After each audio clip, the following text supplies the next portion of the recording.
Hey guys, it's Sylvia Worsham. Welcome to Mindful Mondays and welcome to this topic on accepting the flow of life. And as I move into the second edit of chapter 14 of my first book on navigating change or transitions or turning points, however you want to call it, I'm moving into a chapter where I totally surrender to God's way of living my life.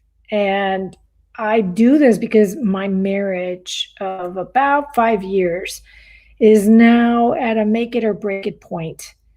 And you got to make a choice on whether you're going to allow ego's hold to to sabotage you, or are you going to align to your soul identity and totally surrender ego's hold on your identity? And ego's hold can be very, very strong. It's the voice inside your head that demands justifications, that demands, explanations from your partner and your spouse, and it just, you put your hands on your hips and you're angry and you're resentful. That's ego. And that's the voice inside your head. It's totally embattled or fighting it out with your soul identity. And soul identity is the identity that steps away from the ego and the anger and resentment and takes responsibility for your role in what's happening in your life and in your relationships. So after a particularly bad fight in chapter 14, I walk out of my home and I humbly and very vulnerably beg God to help me, to release me from this identity that is just sabotaging me and sabotaging everybody around me.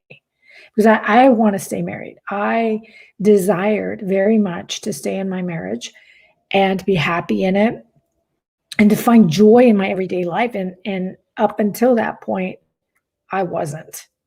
My focus was way off.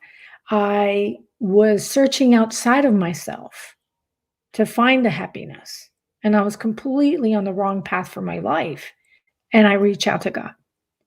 And God comes and he guides me so beautifully, so abundantly, but gets kind of strict with me on, you're going to have to surrender to me.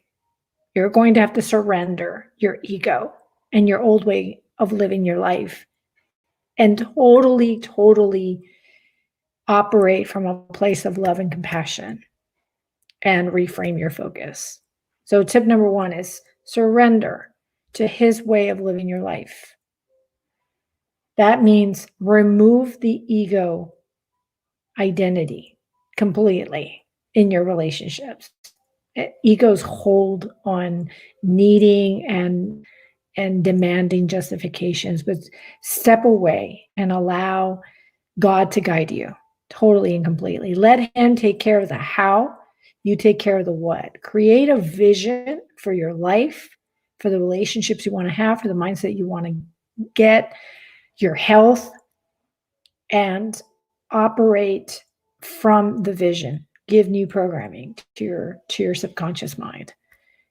Tip number 2 is reframe your focus. In this chapter, I am now very critically looking at how I viewed my old life. My old life, my old ego identity was focused on finding happiness outside of me through external factors. Now I'm looking at it from the soul identity, looking inward, taking ownership for how I play a role in it. How can I do things better? How can I align myself to my soulful divine purpose in life? And I start to reframe my focus. And you know what happens? I start to find joy in my everyday life. It's amazing. And the last and final coaching tip I'll leave with you is accept the flow of life, guys. Stop trying to make things fit. Stop trying to force your circumstances. Allow Allowance and acceptance is the way to go, and allowing the energy to just flow through you. The more you visualize and you give your subconscious mind the programming that you want, the more you will attract that into your life. So if you have a vision of being a loving and supporting wife or husband, or, expressing your love in various ways, and you have a vision that you look at daily, and you have a powerful reason why you get up every morning and consistently follow God's guidance on it, you will manifest it. Believe me when I tell you this. If someone like me can manifest it, so can you. Anybody can do this. It just takes surrendering ego's hold on your identity, surrendering to his way of living your life. It takes reframing your focus. If your focus is outside of you, if you think that people and things are going to give you the happiness, reframe that, change your focus around, and look inward for the answers that you are seeking in your life, because they are inside of you, and happiness is inside of you. And only you can give that to yourself. No one else can give it better than you can to yourself. And the last and final tip is to accept the flow of life. Accept it. The more you accept it, the more you attract it into your life. The more, whatever it is that you're putting out there, that's what you're attracting in your life.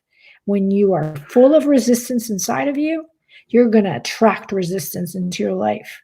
So once again, surrender the ego's hold. Second is to reframe your focus. And lastly is to accept the flow of life. I'm Sylvia Worsham, your host of Mindful Mondays. Thank you so much for tuning in to this topic of accepting the flow of life. Have a wonderful week. Stay safe. Love you all. Bye now.